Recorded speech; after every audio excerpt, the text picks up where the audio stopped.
Colorado, what are you doing?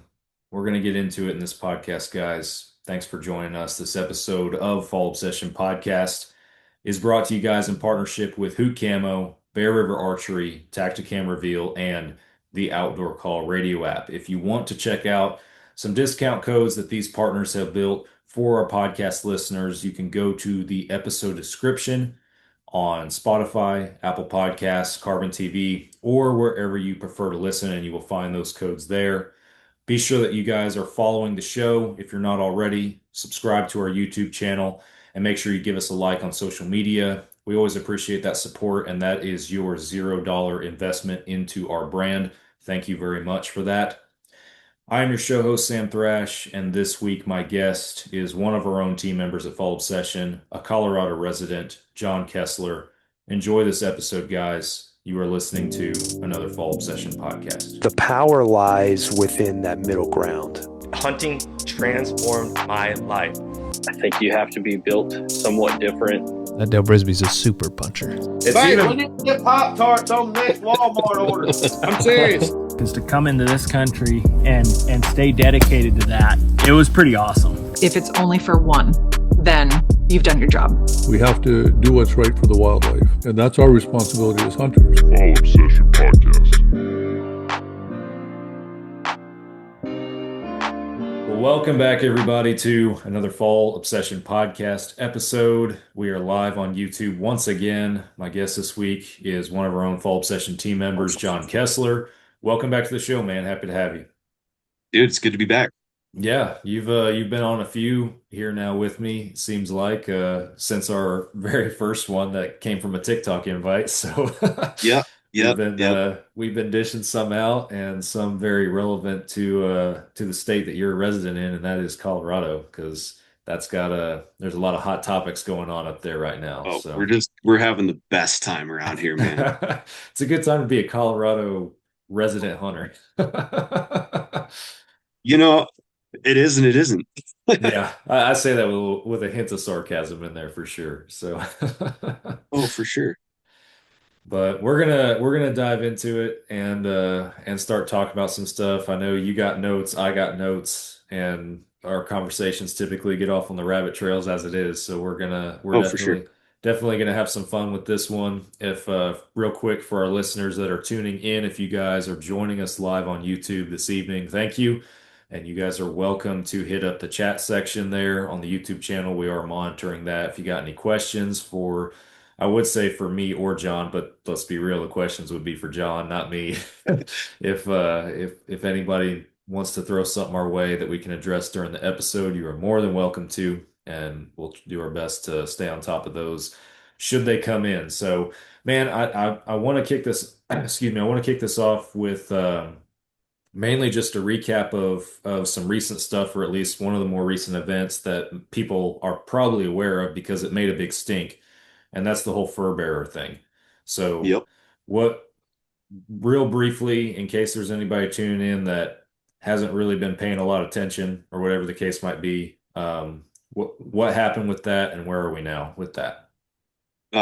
So there was a petition put forward to ban the sale of fur from Colorado's fur-bearing animals. I want to say there's 16 different species that you can trap. Well, you could. Anyway, it went to commission a month or so ago, and it was passed in a rather how do I describe this? It didn't go well. There was a huge turnout of trappers and hunters, anglers, everybody against it. The biologists and the CPW director all were against it. They said this is not necessary. It doesn't mean it. It doesn't change the biology in Colorado. And then when it got to the actual debate within the commission, just them talking about it, it was a train wreck.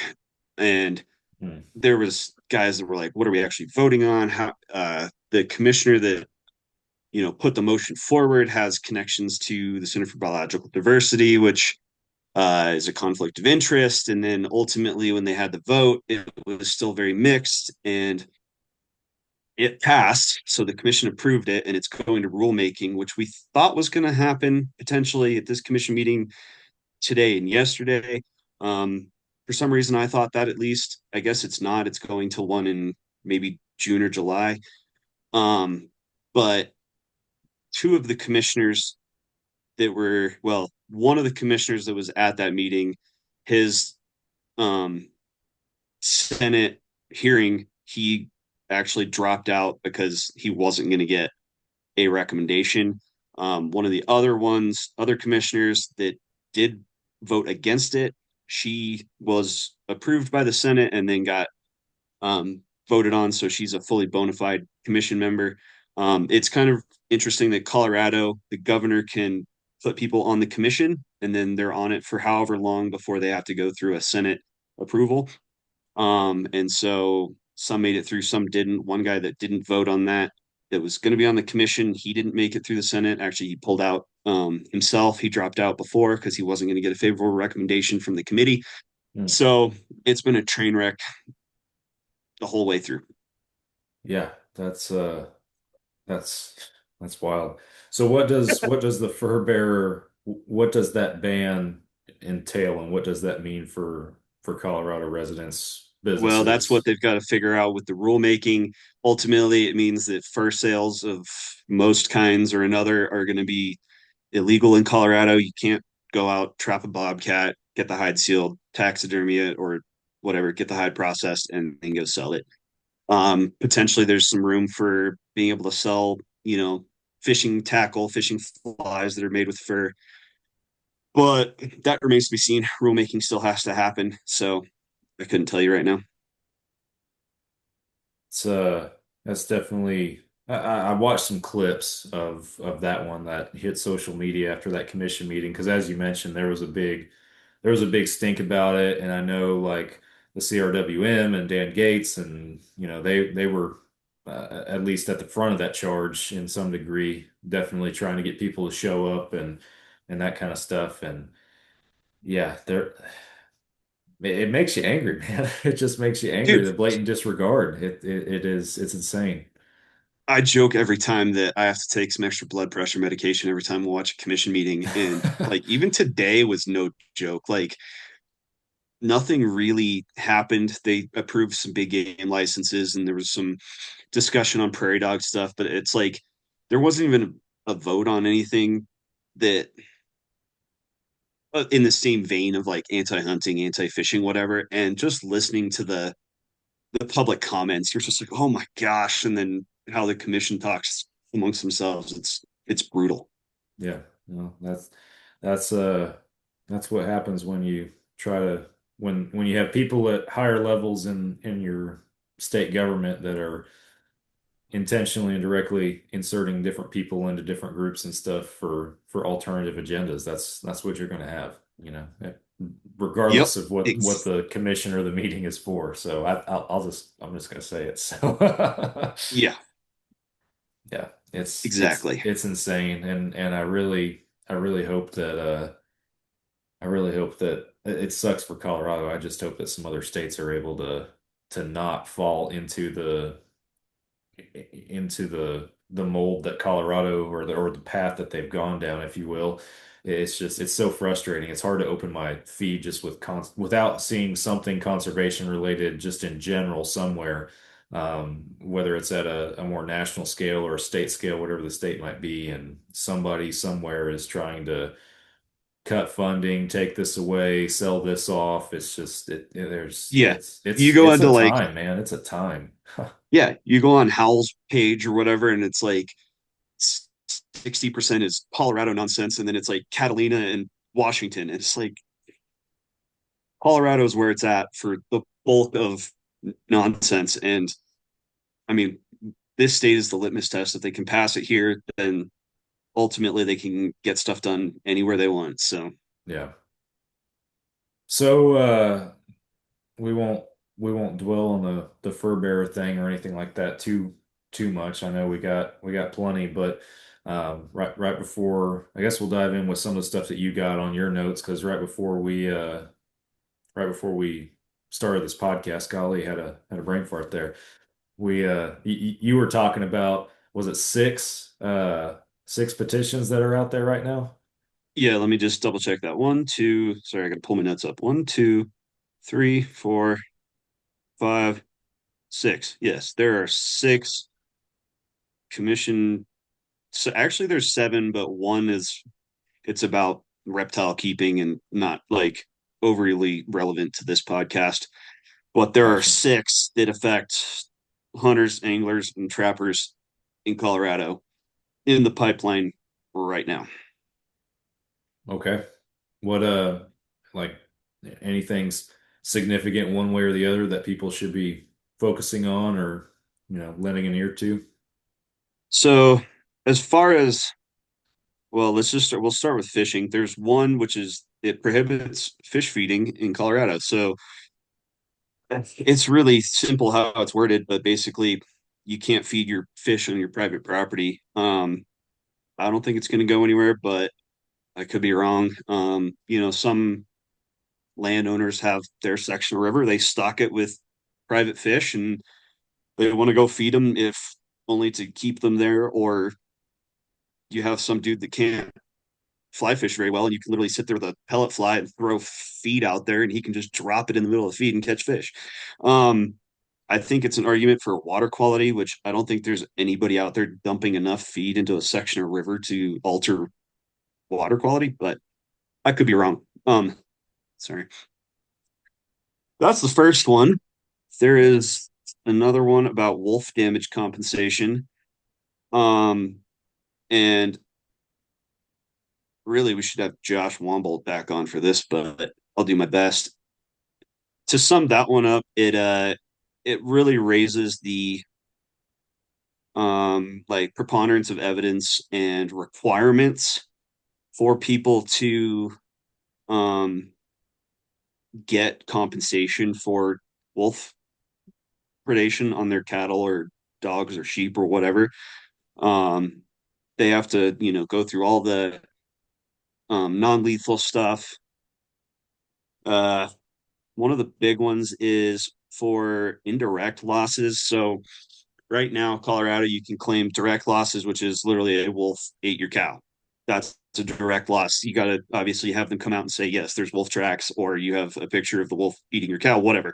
Yeah. That's your direct loss. But they can also claim indirect losses. So, in theory, wolves or whatever circling your cows, but they don't actually injure one or kill one. But that stress on those cows, those heifers, causes lower birth weights in your calves, or it takes, they lower weight for those animals when you send them off to market, whatever, those pounds of meat essentially that you're not getting.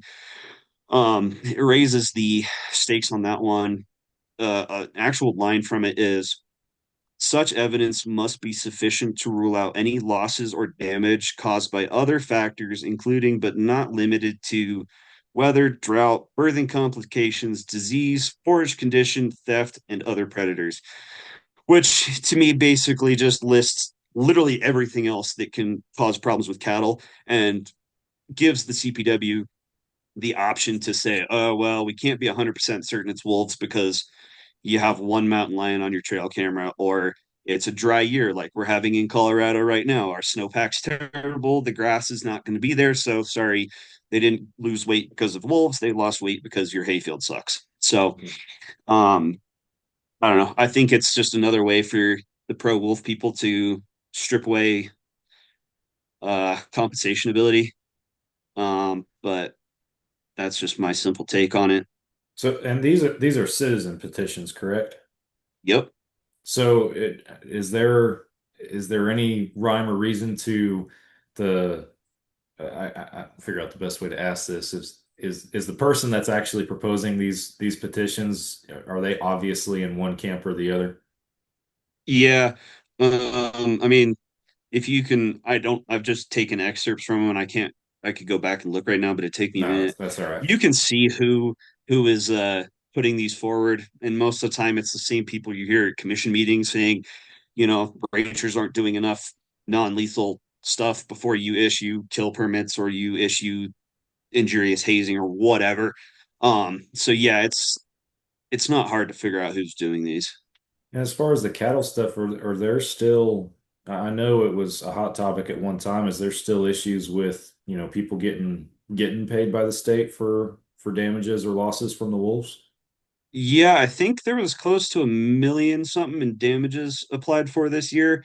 Um, there was some stuff at the commission meeting. I didn't listen to that yet, approving or disproving some, but it was a lot.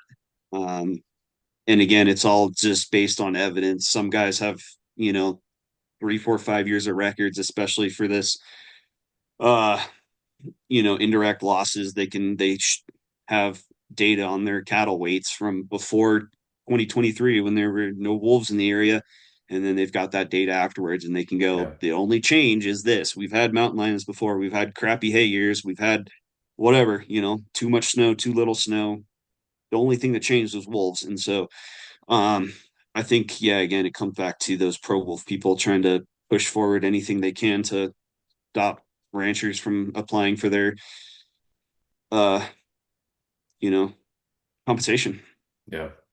And remind me too, in regard to the wolf, um, I know I'm pretty sure we've done a lot of podcasts with different people, and I'm trying to recall the one. I want to say it was a while back when I had John Stallone from Hal on here. He was talking about a ballot measure that they were trying to push. I want to say it was for fall of 26 that would not obviously undo the wolf reintroduction, but it would at least put a pause or a stop on it so that we're not bringing more wolves in. Is that even still a thing? And we might have even talked about that with Josh. I don't remember, but Yeah, it just so popped in my head just now.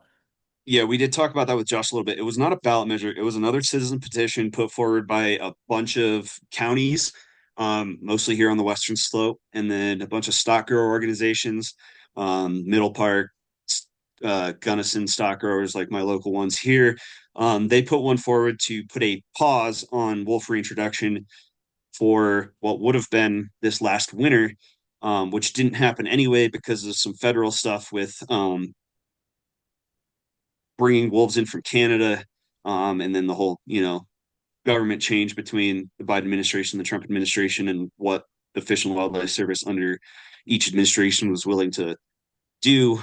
Um, that essentially, I think it's pretty much dead in the water, because we got away with, the feds essentially put that in place by saying, hey, you can't bring wolves in from Canada. Yeah. CPW couldn't find them or couldn't get them from Washington or Oregon, and we're never going to get them from Wyoming or Utah or Idaho.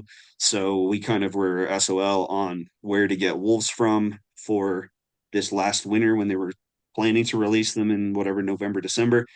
Um, I imagine if they source wolves for this year for the winter of 26, 27, it might resurface, but it never got a hearing at the commission. Like, it sat on their docket for ages. They refused to hear it. So um, yeah, I'm not sure where that is right now, but I imagine, yeah, things could change by this fall if CPW sources more wolves.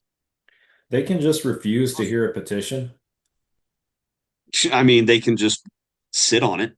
As far as Huh. I can tell, there's petitions that, yeah, like the wolf one. I mean, they asked, I can distinctly remember at least 2 or 3 commission meetings where stock grower members got up at during public comment and said, hear this petition, bring it forward and discuss it. And it never did. Never did. So Hmm. Crazy world. Par for the course, I guess, a little bit. yeah, yeah. I mean, it doesn't surprise Oh, me, but makes you so frustrated, man. Golly. yeah. All right, so that was two petitions, the talking about Yep. the wolves and then the feeding the fish. What else you got on your list there? We have another wolf one, which is chronic depredation claims. And this is about lethal take permits. So again, this is the pro wolf crowd just trying to raise the bar on what is required before a lethal take permit can be issued. So as far as I know right now, if you are in literally standing there or sitting on your horse or whatever, watching a wolf chew on your cow, you can shoot it. That's still legal. It's in the moment. But then I don't know if it's the rancher or if the CPW has to do it, but they can issue lethal take permits. Basically, they have a wolf that has depredated X number of times within a time frame, so it comes eligible for lethal removal. They killed one of the Copper Creek pups last summer. They tried to kill two others. One they couldn't find. One up by closer to Meeker. I believe they wounded and have subsequently discovered that it survived. But this petition basically just ups the bar. It increases the bar on removal of carcasses, exhaustion of non-lethals. Basically, you have to have run the complete gambit of non-lethals, Fladry, Foxlights, range riders, dogs, running around naked yourself, like literally everything. And then if you are in non-compliance with your federal land lease, it would disqualify you for lethal take. What that means, it doesn't really explicitly say. I imagine there's all sorts of stuff because with BLM and Forest Service leases, it's federal government. You're going to have a long list of stuff you have to deal with. But it says if you are not in compliance with your federal lease, it would disqualify you from being able to get a lethal take permit. So again, more wolves, more pro wolf, make it harder on ranchers and the CPW. Yeah, a lot of red tape. Yeah. Are there guys who or ranchers or farmers, and I can't imagine that there would be, but are there people who are just getting I guess I was going to ask if there are people who are quote unquote abusing the system, but if you really had that justification, you'd have to be getting pretty much ate up with wolves, I feel like. Are there people who are just covered up with them right now? I don't know. I know there was a new depredation claim filed within the last few weeks, or at least a confirmed wolf kill on cattle. And it changes by the season. And guys are kind of iffy about getting that information out there. They'll file the claim without telling anybody else, and so you'll find out about it just on the CPW site, whatever, weeks later, and be like, "Oh, that dude had another depredation and another one and another one." I mean, there's guys that put in, like I said, they close to $1 million in depredation claims just this year, and they were only on a handful of ranches, as far as I know. So there are guys that are just dealing with the brunt of it. Um, as for what they're actually doing with the non-lethal stuff and all that that's already required, couldn't tell you. I imagine they're all using it because they're all putting in for claims. So it's I don't know. Yeah, it's a weird scenario, and it's just makes it harder for Yeah. everybody. Yeah, just adding more bureaucracy to it. Are there any other petitions specific to the wolves, or is it just the two? Those two are the current wolf petitions. I imagine we'll see some more before the end of the year. Oh yeah, it's gonna as soon as these either go away or become a official thing, like they're just gonna find the next method to go about trying to make it more complicated. And that's what people. It's what makes it exhausting because it's constant. And Yep. for everyday hunters like you and me, for example, it's just it gets tiring. It's like, oh man, we're always being, called and rallied to go show up at a meeting or go do this because they're wanting to do that or whatever it might be. And it gets exhausting, but that's how they chip away at your rights eventually and chip away at your ability to hunt is just by all these little things that eventually make it impossible to accomplish anything. So, Yep. Yeah, and that's exactly it. Is they're just throwing stuff at the wall and seeing what sticks. yeah, And even if they don't get these petitions through, they'll just prim out something from one or two of them, make it change the wording and throw it again. So yeah. And it's going to be a nonstop process for a while. when you have a commission that's on your side too, it makes it all the more easy just to do that. It ain't no thing just Well, to and write something yeah, up I and mean, see what happens. So, yeah, and we could go there now. We have, after the last two commissioners didn't get through, so Sitchko and Emmerich, they were the ones that withdrew themselves when they knew they weren't going to get through the Senate confirmation. So there are currently 2 open commission seats.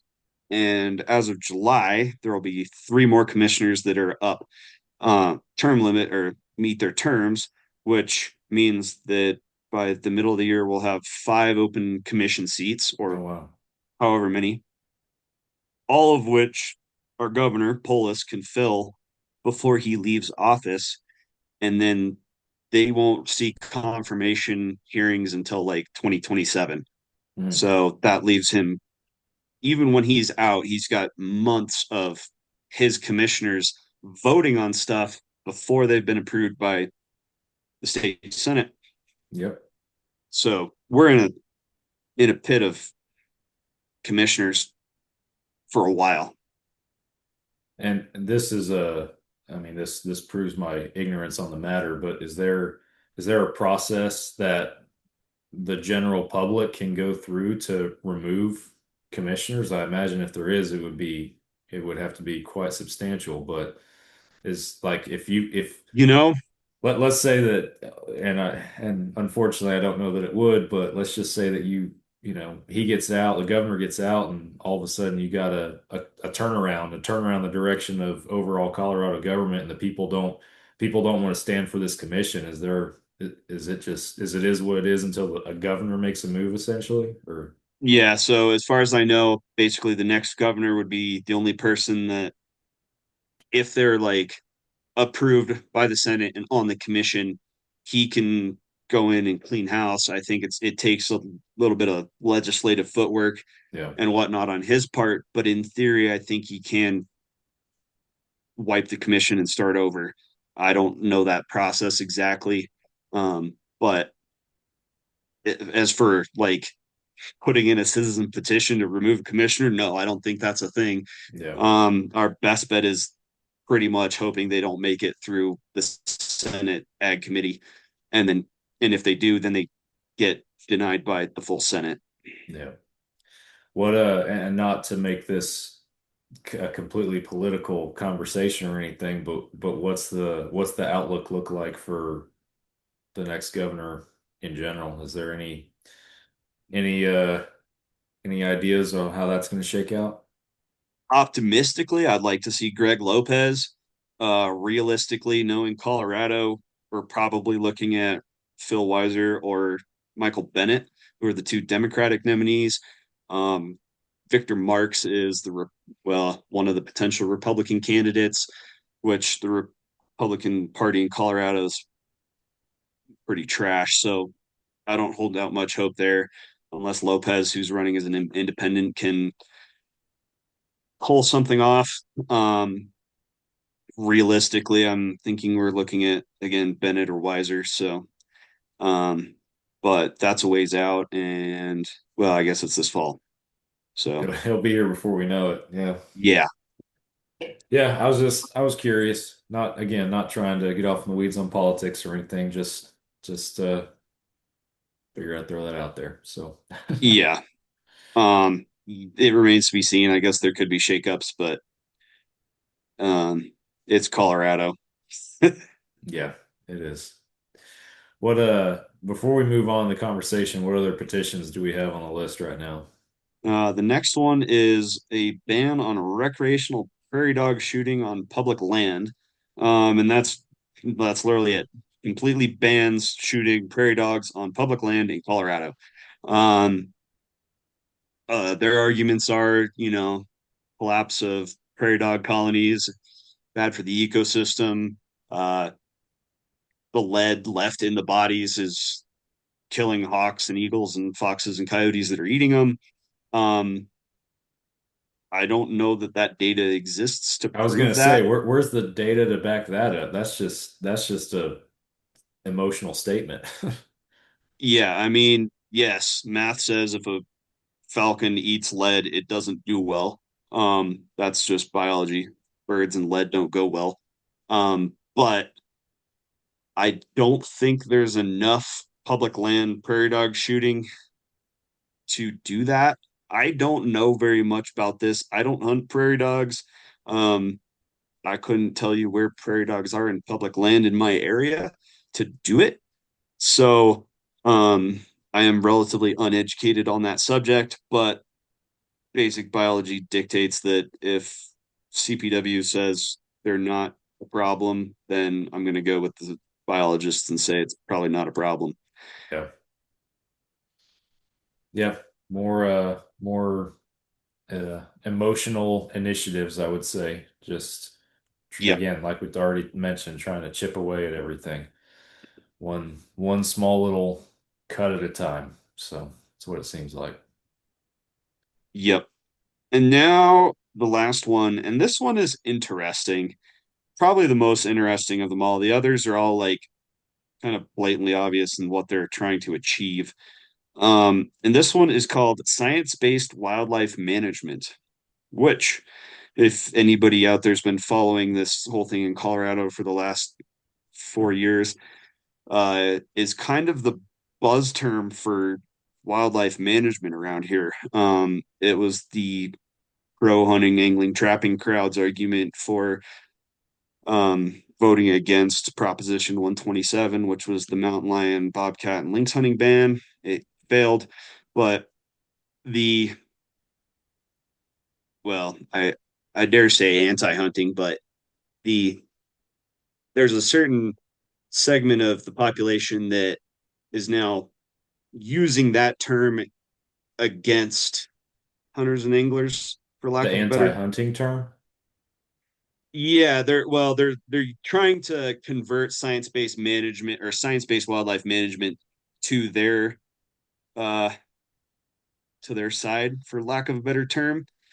And there's a bunch of stuff under this one, but I'm going to read one part of it, which I think is very indicative of what is trying to be achieved by it.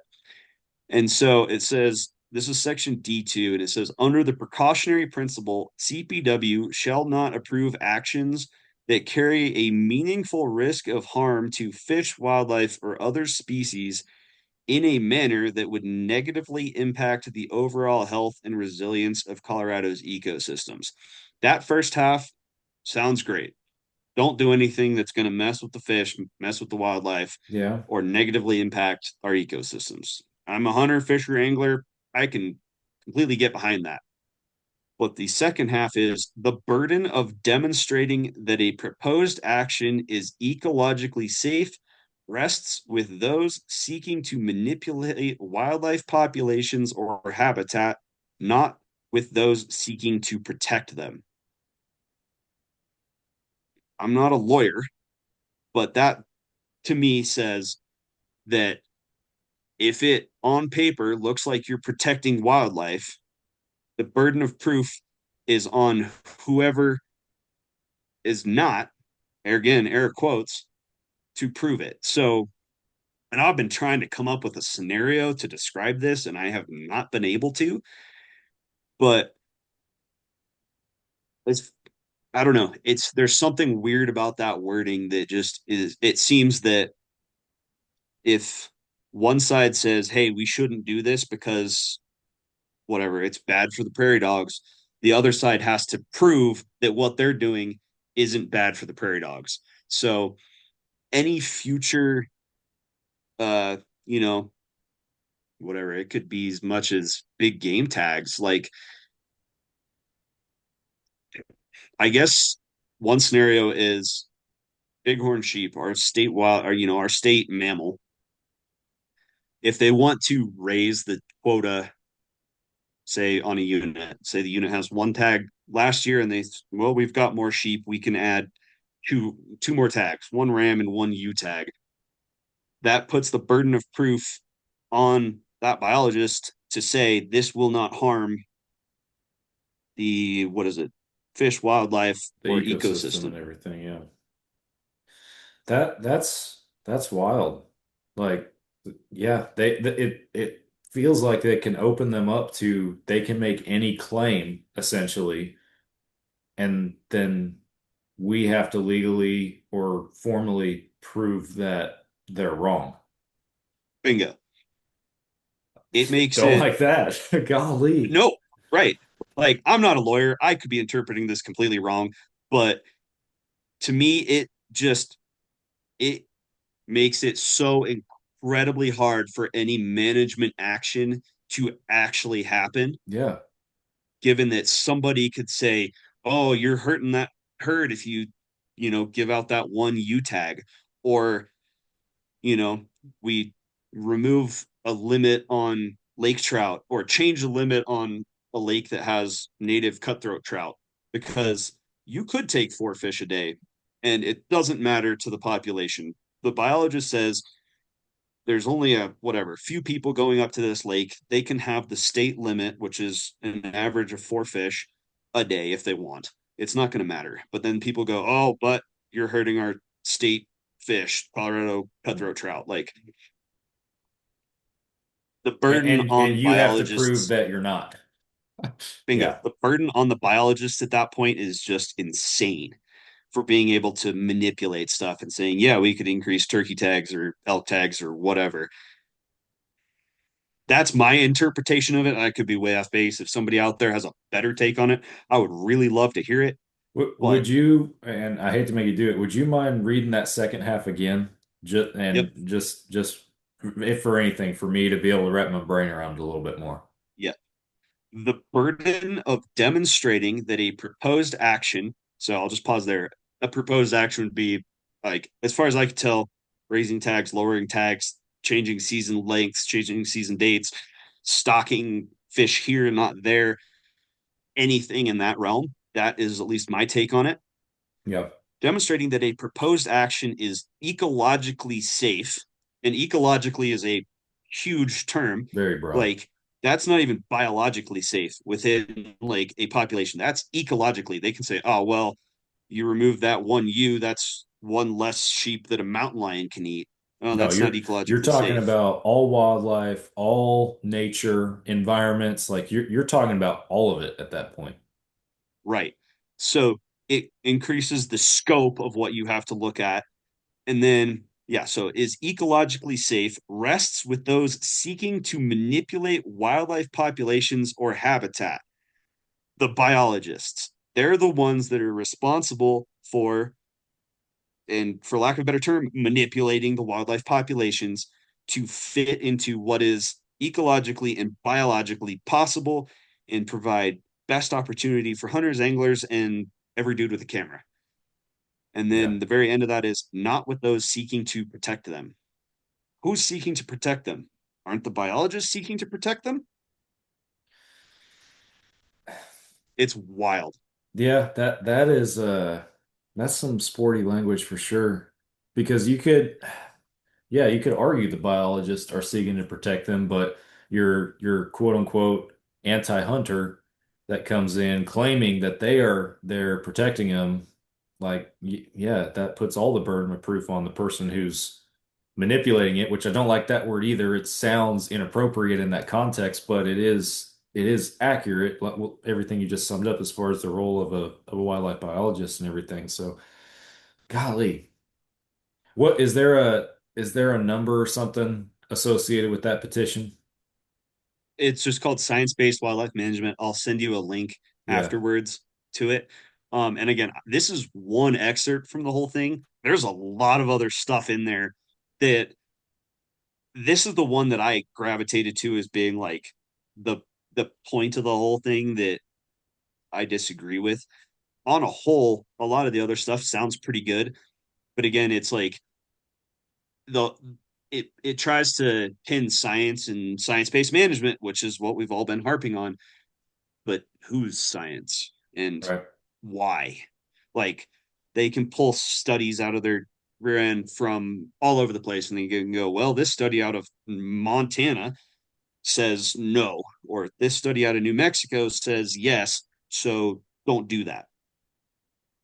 Hmm. It's it opens up a whole can of worms that I don't know. It's unnecessary. And again, Yeah, it's them taking a stab at trying to make it easier for them to, in the long run, push their agenda and manipulate our our wildlife and our ability to hunt and fish. So yep. So and this is the next step for this is going to the commission. Is that correct? Yeah. So all of these have been, as far as I know, submitted to the commission. When they're going to hear them, couldn't tell you, but they're all on the list. Well, that's one to pay attention to for sure. Yeah. Yeah, when we get done, send me that link because as we put this episode out, I'd like to pull an audio clip or something and you know put the link in there, Yeah. that kind of thing. That way people can be paying attention to it because that's one of those that you feel like it's some tricky language buried in a bunch of other stuff and it'll sneak up on you. So Yeah, exactly. And like when I first heard about this one, it came across like, there's a Colorado I Hunt Colorado Facebook page and whatnot.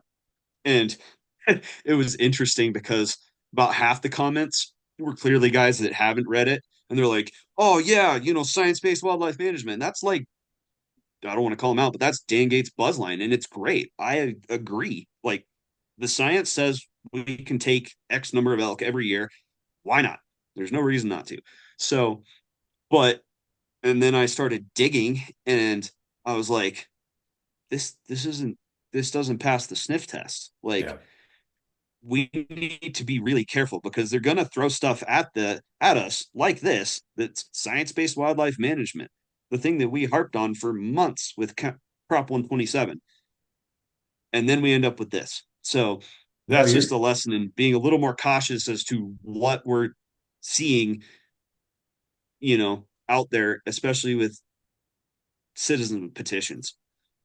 Yeah, it's another example of, the conservation battlefield, as I like to call it. And, they're taking they're trying to slip it in there by using language that we're all comfortable with. And I do believe, like, I think that, you refer to it as Dan Gates, kind of his buzz phrase and everything. And yeah, but I think it fits, right? It is everything that we have been advocating for and standing for as hunters has been science-based wildlife Yeah. management. It's just now they're using our own wording as a cloak to try and slip stuff in there. And that's just it blows my mind, man. Just the manipulation and the scheming that the last couple years that I have spent really focused on hunting and wildlife conservation. It has blown my mind, just the evolution of people trying to twist stuff just to meet their own little agenda. It's wild. Absolutely wild. Yeah. Yep.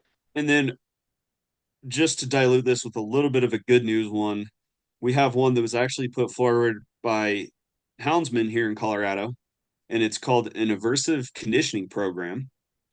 And it would allow permitted houndsmen to try and, for lack of a better term, haze problem lions and bears.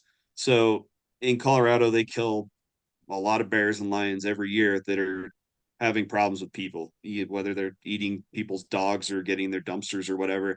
And usually it's a two-strike policy. If the bear's getting into dumpsters, they catch it, relocate it, put an ear tag on it. If that ear tag shows up on a bear eating out of another dumpster somewhere else, two strikes, it's out, it gets shot.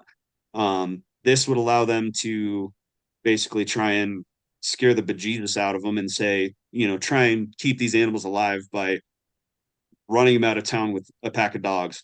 Um, I think it's probably a good thing. It's another tool for wildlife managers to have instead of having to send their game warden down to go shoot another bear that's getting into someone's dumpster. They can say, yeah, go get the hound guy and see if he can run it off. And if it comes back, then it comes. We might as well try. Yeah. So as far as I can tell, it's a pretty simple one. Yeah, I'm all for that one. Yeah.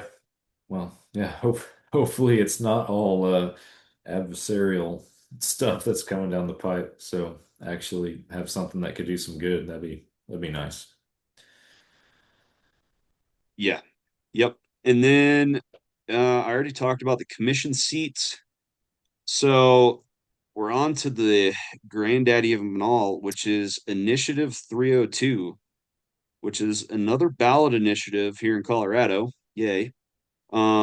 But this one is the constitutional right to hunt and fish.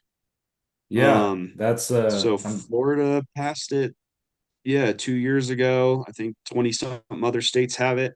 Um, I could read some of the, lines from it, but it's pretty simple. It is hunt and fish is a constitutional right, applies to all species managed by the state except non-game, endangered, or any species that is illegal to hunt under federal law. Yeah. Well, and that would be given the current climate, and correct me if I'm wrong, but that would be kind of a safety blanket a little bit off of the direction that Colorado's trying to go. Am I correct? Right. Yeah. So it would put the kibosh on a lot of stuff like the uh, prairie dog shooting ban. Yeah. By law, if this were to pass, Colorado is, uh, you're allowed to hunt. And Yeah. assuming that the state doesn't make prairie dogs an endangered species or the feds don't, there's nothing that petition would do, in my assessment. Again, I'm not a lawyer, but Yeah. yeah, it is a big safety blanket. Um, I think it's awesome, and we should all definitely get behind it. I think it's the International Order of Teddy Roosevelt, which is an out of state organization. They were the ones that managed to get it through in Florida and somewhere else recently. I just looked this up and I can't remember. I don't have it on my page of notes, but they've been fairly successful with it. And I think it is kind of a Hail Mary here in Colorado. If it Yeah. doesn't pass, then uh, we have problems. There's a line that the antis and pro wolf people like to use um, in their public comment, and that is will of the people. And so if the will of the people says no to a constitutional right to hunt and fish, uh, I don't know what the future entails in Colorado after that, but Yeah. remains to be So seen. I pulled it up just while we were chatting here, just because I was curious. There's 27 states that currently have a constitutional right to hunt and fish protection. Uh, I I mean, I don't need to read them all off here. Everybody out there has Google. I'm scanning the list here to see if there's any big Western states on there. I see Wyoming on there, Yeah, Montana, um, I Idaho, think Utah has it. Utah does have it. There they are. Yeah, so there's some on there around you. Texas, of course, has it. Yep. But that what are your thoughts? Do you think it has, I mean, you just said it's kind of a Hail Mary, but do you think it can Yeah, pass? Do you think it can pass? I think given what happened on 127, yes, it does require 55% to pass because it's a constitutional amendment. So unlike 114, which was the Wolf measure, which only passed by less than a percent, this one has to clear that 55% threshold because it is a constitutional one. Um, so we'll see, but we destroyed the cat ban by 10%. So I think it's doable. I think it's doable too. And I mean, you and I both know that organizations like CRWM and Howl and BHA, Dan Gates and his team, like they'll be all over this for sure. And to that point, and like you just mentioned, we saw what happened with that with 127 and that win right there. That was huge. Yeah, The Wolf measure, uh, like it barely passed, and barely. that was before you really had a lot of these That's organizations like yeah, really stepping up to the plate. Like to my, and correct me if I'm wrong, but to my knowledge, like CRWM and Dan Gates, they weren't doing what they're doing now. I don't even know if they exist. I don't think How for Wildlife existed yet. So like that's yeah, it's huge having organizations like that now that have that capability, and now also have a proven track record that they can actually accomplish something at the ballot box and meet the opposition on their playing field, essentially. right. So, Yeah. Yeah, exactly. I think 114, the Wolf measure kind of precipitated this mass showdown that Yeah. we're having in Colorado. That passed, and so that those people decided, hey, Colorado's the place to start, swinging the machete at everything. And I was not optimistic about 127, and so when it failed by 10%, I was stoked. I think this ballot initiative has a chance. Um, yeah, we're just gonna have to push hard on the messaging and um, yeah, do your part. If you see the petition or to sign the petition, do it. Yeah.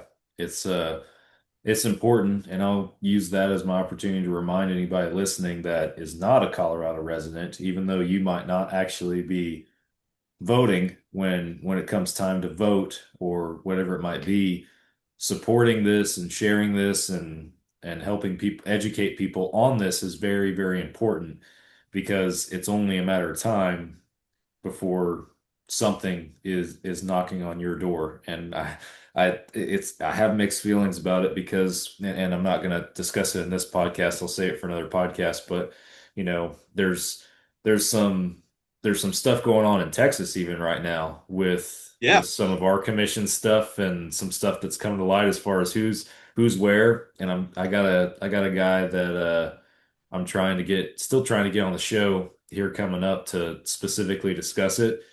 And I hate it that it's happening, but at the same time, I'm like, dude, for 2 years on my podcast, I have been saying there's going to come a time it's going to come to your state, and it's at my state finally. I can finally talk Welcome about to my the own. Thunderdome. I can finally talk about my own state on the show. I'm not having to just be this guy sitting down here in Texas who gets to hunt his deer. I finally got something relevant to my state, so it's yeah, I shouldn't be excited about that. It's not stuff to be excited about, but Right. It's not a good it's thing, but you're like, it's oh yeah, okay. I laughed. I was like, oh, the irony, it's finally here. So, but no, man, I have faith in it being able to gain traction again. It's gonna take a lot of work for sure, especially for those big dogs in the arena. But every person plays a role. Every person plays a role, even if they're a non-resident hunter, and it impacts them. Yep. Even if you're a non-resident, I know not everybody has hunted Colorado, but there's a lot of people that have, and there's a lot of people who have a dream to, and this dream could go away without this. So this is a huge move in the right direction if it can get some traction. So Yeah. Yeah. We'll see. I have big hopes for it. Yeah, it's got a long road.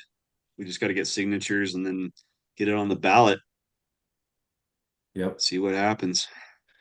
Yeah, I imagine that here in a couple more months we'll probably be doing this again or having another round of discussion based on the Yeah. climate and whatever's going And on. So and yeah, 6 months. Well, yeah, slightly over 6 months we'll know. So yeah. I'll be back. To be continued. What Whether go ahead. Oh, I was just gonna say whether or not it's to, revel in our victory or ask a good spot to buy a house in Texas. I'll give you a hint. It's hot everywhere. So That is the problem, isn't it? yeah, stay out of the initial footprint of the metroplex if you can, or the metropolitan areas. Property taxes are lower out there. So what what else you got? Anything else relevant in your notes or your findings that our listeners need to be paying attention to? I'm sure there's probably some legislative something within the state Senate or Congress. I didn't even get into that. I was just looking at ballot measures and commission petitions. Yeah. I know a beaver thing failed. Oh, did it fail? I don't know. I have to look into it. There's a couple of beaver bills that were moving through that I did not keep up on as well as I should have. Potentially banning the take of beaver in Colorado. Um, so yeah, I got to double check on that one. Otherwise, no, I think 302 and these commission petitions are really what we got to keep our eyes on for the meantime. Yeah. no, they're huge, and like we already hit on pretty good, some of them are deceivingly tricky. So you Yeah, gotta keep our eyes peeled on that kind of stuff. It's such a man, I already mentioned it, but it's just exhausting. It's exhausting because it is. everywhere you look, like whether it's a state or a federal level, there's so much drama happening right now. And you know, I'm looking at the whole situation federally with what's being proposed, just big picture general moving Oh yeah, forward as far as cuts and stuff like that. You're looking at the new director of the BLM coming in, and it's like, golly, man, this is where are we heading with this? This is going to be wild. So, yeah. It's I don't know. We're just getting constantly bombarded with if it's not public land here, it's gun rights here and hunting rights here and extraction in Alaska or deer on Catalina, and it's just like, how do you keep up with all of this?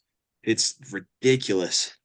and I am guilty of just getting, I don't know, just letting it kind of brush off from time to time because you just, like I mentioned earlier, you open your social media, or at least my feed, at least the way my algorithm is, it's like one issue after another just popping up. This dude's talking about Yeah, this, that dude's talking about that, and I'm just like, I don't even know where to begin. I will say, and I say this as a legitimate just resource that me as an everyday hunter uses for some of this stuff, and some of the very, like, I'm talking more of a national scale, some of the pertinent issues that I can have an impact on. I don't get paid to say this. They're not a partner, but like uh Backcountry Hunters and Anglers, their website and their action tab is really good. How for Wildlife, their action tab is really good.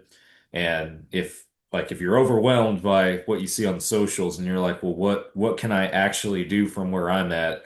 You can go to either of those websites and look at their action tabs and actually see what's relevant to you and what you can sign and what you can advocate for. You can write your own. You can use their pre-made template if time's a constraint, whatever it might be, you know.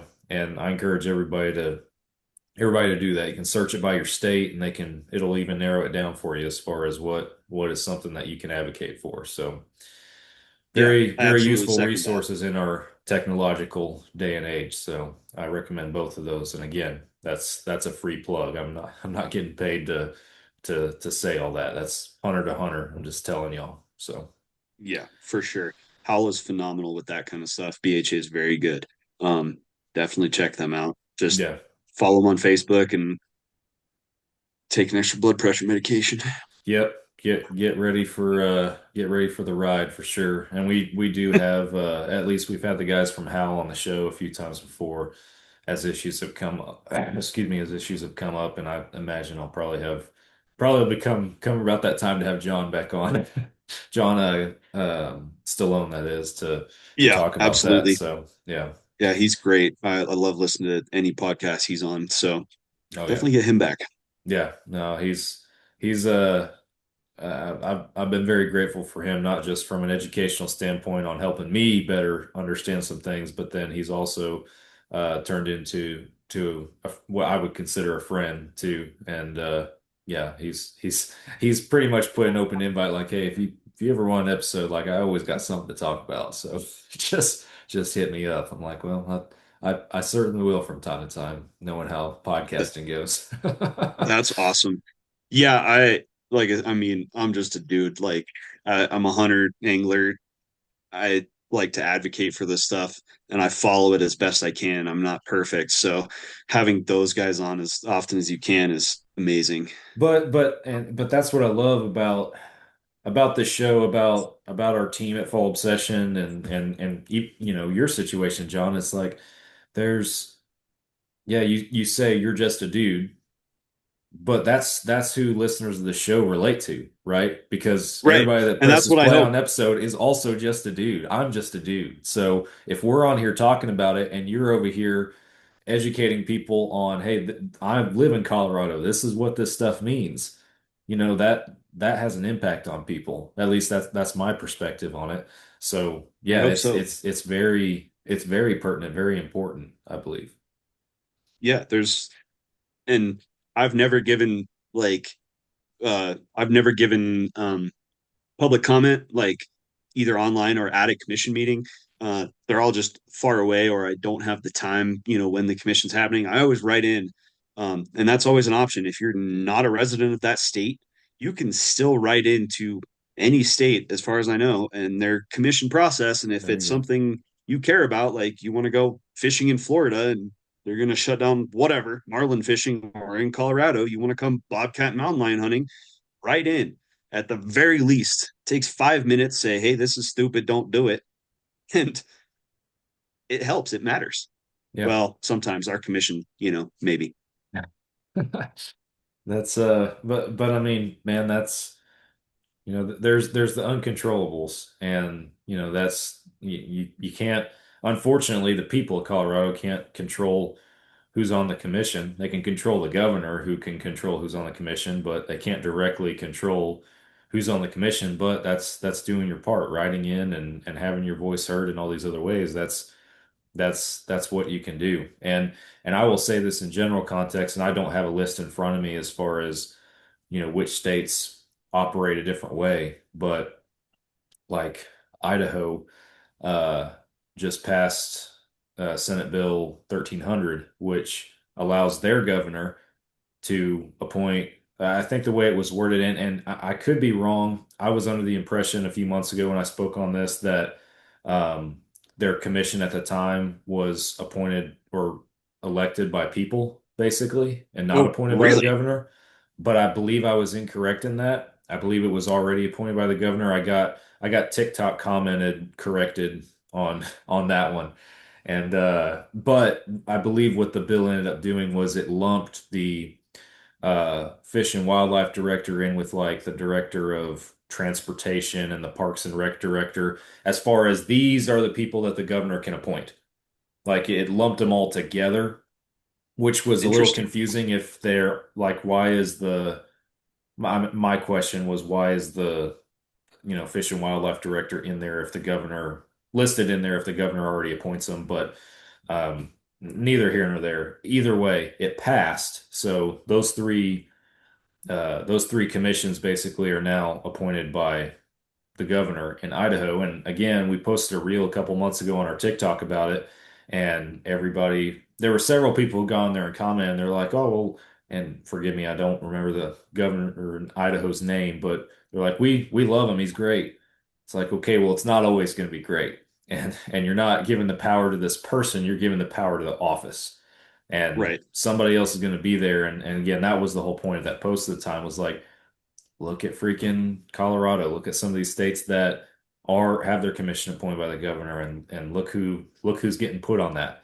So I ramble and I digress, but where I was going with that was just, if you, I'm speaking to our listeners, if you as a resident of a state, if you currently have the power to put people in positions, whatever those positions might be in your state government, don't let somebody take it away from you with just a simple bill passing that you're not paying attention to. Like I can't stress enough how important that is, because as soon as you start chipping away at that, doesn't matter what your state government looks like, it's going to go downhill from there. So Yeah. Just be present and pay attention.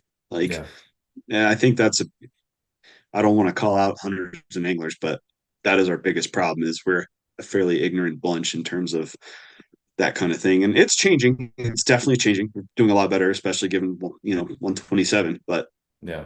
uh, we inherently just kind of want to let the world dodge us, and it's not. It's going to run you right over. Yeah. That's the other thing that's encouraging, at least I would say, is that there's wins and losses for sure. But one thing that we have seen with social media, and since all this stuff has been happening, again, Colorado was kind of the proving ground in a lot of regards for some of this stuff. But you're seeing these organizations pop up. You're seeing more people on social media speaking about it and being loud and proud about it. And that's a good thing. Like, yeah, it can be exhausting seeing that much stuff and being like, golly, the world's freaking ended and all this stuff just keeps happening. But at the same time, you're aware of it.